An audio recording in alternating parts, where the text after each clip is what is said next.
Cell service for AT&T customers is fully restored this morning. Good news there. This is after that nationwide outage that we saw yesterday left tens of thousands in the dark. Oh man, heads were rolling. Officials with the mobile provider say that the network disruption was caused by a software update. No cyber attack like a lot of us were concerned about, the government was. But it still leaves plenty of questions about how this could have happened, first of all, and how so many people could have been impacted like that. Yeah, a lot of questions here, right? So we're bringing in someone who can answer them all. Joining us right now, Lance Ulanoff, the editor-in-chief of TechRadar.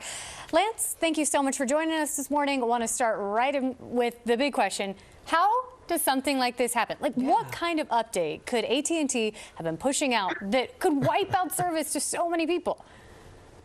Well, I have to say that it's a little concerning that there isn't a level of redundancy that could have prevented tens of thousands of users across the country from losing service. And it was a roughly 12-hour outage that started in almost the middle of the night and was so big that people on other services thought there was something wrong with their service because when they were trying to reach people on AT&T, it failed. So they assumed, well, I guess my Verizon, my T-Mobile is down. So everybody was reporting down, outages, but it was just AT&T.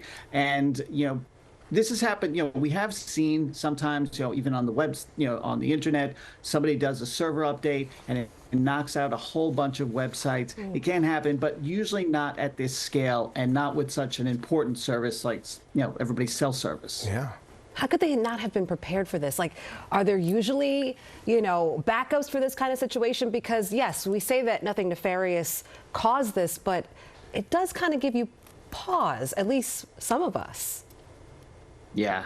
I mean, that's the thing, that you don't want a simple software update to cause this kind of problem, and it makes you worry about how strong the system is and how prepared they are for someone on the outside to try and change something, attack something, and how easily they could take the entire system offline. But I can tell you that AT&T has certainly learned from this, and I doubt it will happen again anytime soon because, they've given us, I'm glad they finally communicated the reason for it, although it probably took them too long. But now they're going to go through a very deep process to understand exactly what triggered this and how they can make sure it never happens again. Yeah, I mean, when I heard this happen, I thought, okay, a little break from your phone, not too bad. But when you start hearing places like San Francisco where people can't get in contact with emergency services, this is a major problem when you go 6 hours or so without cell phone service. So what are other companies doing, including AT&T? You say, okay, they're going to look at things, but is there anything concrete that they're doing or other companies are going to do so to avoid this from, ever happening again?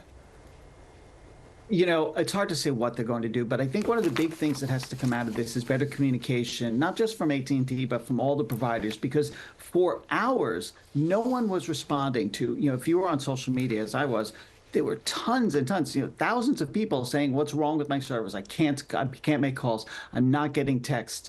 And because we talk to other services, we call people on AT&T, call people on Verizon, everyone thought that their services were broken, and none of them stepped forward and said, for hours at least, there's nothing wrong with our service. It took T-Mobile did it first, then Verizon did it, but it took too long, and then it took too long for AT&T to acknowledge that there was a problem, and then to give people regular updates. The updates were few and far between over many hours. So I think that's one of the big takeaways, is that consumers who are carrying cell phones demand communication. They demand to know when things aren't going the way they should and why it's happening and when they can expect a resolution.